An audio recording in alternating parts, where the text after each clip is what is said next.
Well, the fact of the matter is we can do just about anything.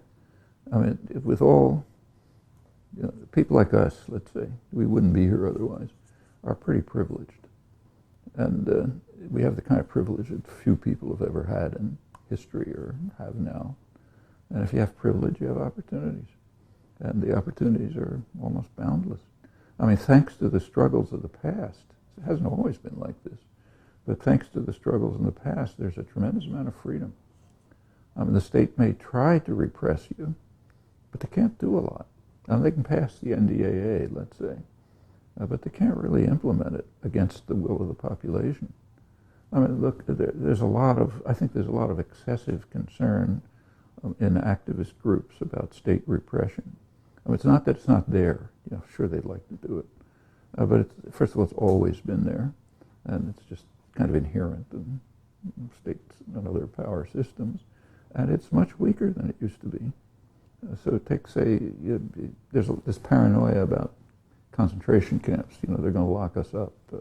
NDAA says they can detain us indefinitely.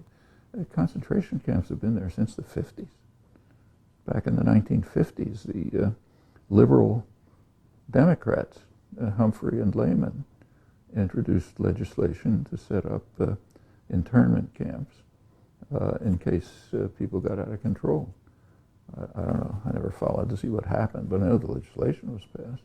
But they can't do anything about it. I mean, take, say, the surveillance systems. Okay, they shouldn't have systems. We shouldn't tolerate systems where everything you say gets sent to a central computer, massive supercomputer in Utah, and they do this and that. But even if they have that data, what are they going to do with it? I mean, nothing. In fact, they give you experiences with the FBI from resistance days. They can't do anything with it. And if they try, they'll arouse a popular reaction. So power really is in the hands of the governed, if they're willing to use it. And so what can we do, given that we're people with privilege? We have an enormous number of things we can do. I mean, there may be efforts to shut you up or something, but you're not going to be sent to have your brains blown out. It's not like El Salvador.